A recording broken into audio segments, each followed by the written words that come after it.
پزیشکانی دامەزراو دانەمەزراو ئەوانەشی کە لە کۆلێژی پزیشکین گرت بوونەوە وەکو پشگیریەک بۆ ئەوانەی کە دانەمەزراون تاوەکوێستە لە لایەکی تریشەوە بەرەبەری جەژنە جارێکی تر کۆمەڵی خەڵک بە ناوی ژینگە پارێزەوە تەقولباب لە ماڵەکان دەدەن و داوای پارە دەکەن ئەوانە دەستگیر دەکرێنە کەر وابکەنەمانە و چەنەوەڵێکی دیکەم بۆ هێناون سڵاوتان لێبێت بەرگسپەکان کە شیفا دەدەن بە دەردەکانمان ئەم جارەیان بە تابوتێکی ڕەشەوە بۆ دەردی خۆیان گردبوونەوە و پەیامێکی سپی و مەدەنیان هەیە کە ئەویش دامەزراندن و پلەبەرزکردنەوەیە ئەمڕۆ لە هەولێر و دوێنێش لە سلێمانی پزیشکانی دامەزرا و دانەمەزرا و گردبوونەوە دانەمەزراوان بۆ دامەزراندن و دامەزراوەکانیش بۆ پلەبەرزکردنەوە دروشمیان بەرز کردەوە بەڵام ئەوەی مای سەرنج بوو ئامادەبوونی خوێندکارانی کۆلێژی پزیشکی بوو ئەوانەی هێشتا ڕێگایەکی دوور و درێژیان لە پێشە تا کلاوەڕەشەکە دەخەنە سەر بەرگەسپەکەیان و دەبن بە پزیشک بەڵام لەوێ بوون تا پشتیوانی هاوڕێیانیان بکەن و دەیانەوێت تا ئەو کاتەی خۆیان بڕوانامەوە دەگرن کێشەی دامەزراندن و پلەبەرزکردنەوە نەمێنێت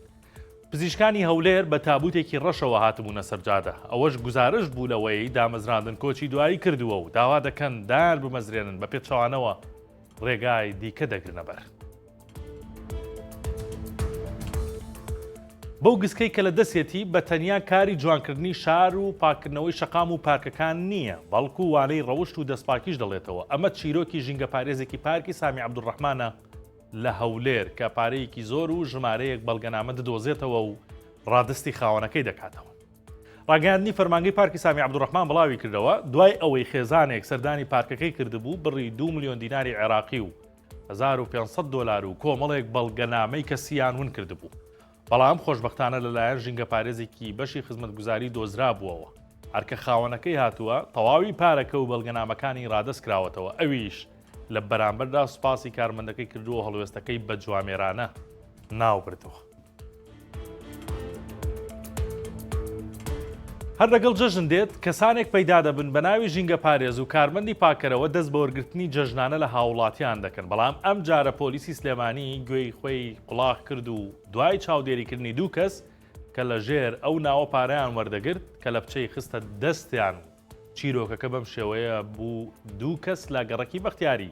شاری سلێمانی بە ناوی کارمەندی ژینگە پارێزیەوە ماڵ بە ماڵگەڕاون و داوای جەژنانە و بەخشیشیان کردووە بەڵام هەرکە پۆلیس ئاگادار کراوەتەوە مەفرەزەیەک دەچێتە شوێنەکە و کە لە بچە دەخەنە دەستیان و ڕەنگە جەژن لە زیندان بەڕێ بکەن بەپێی ڕاگەنراوی پۆلیسی سلێمانی دوو تۆمەتبارەکە دوای دەستگیرکردنیان هەموو ئەو پارانەشیان لێ وەرگیرایەوە کە بۆ جەژن کۆیان کردبووە داواش دەکات هەر کەسێک هات بە ناوی کارمەندی پاکەرەوە داوای جەژنانەی کرد لە ڕێگەی هێڵی گەرمی 100 104 105 زەنگ لێ بدەن و ئاگاداریان بکەنەوە ڤێتێرنەری کۆیە دڵنیایی دەدات مرداربوونەوەی ژمارەیەک مانگال لە سنوورەکەیان جێگای مەترسی نییە بەڵام وەک باسی دەکات شێوەی فرێدانیان مەترسیدارە بەپێی ڤیدۆیەک کە هاوڵاتیەک تۆماری کردووە بۆ 964 ناردووە تیادا دەردەکەوێت لاشەی 8 مانگای مردار بووەوە لە پشت ژادەی حەسارەکانی شەوگێر لە دەشتی کۆیە فرێدراون ئەمڕۆ 964 بە دۆداچوونمان بۆ مرداربوونی ئەو مانگایانە کرد و ویستمان بزانین هۆکارەکەی چییە و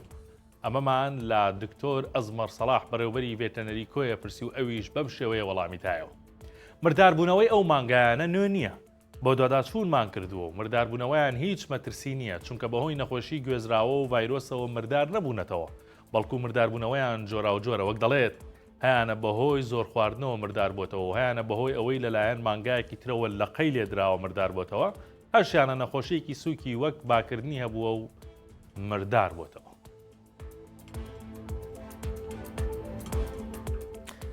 سەرشتان ڕادەکێشم بۆ هەواڵێکی دیکە کە ئەمڕۆ ڕاگەیەنراوە سەبارەت بە پشۆکانی جەژنی قوربان هەم لە هەرێمی کوردستان و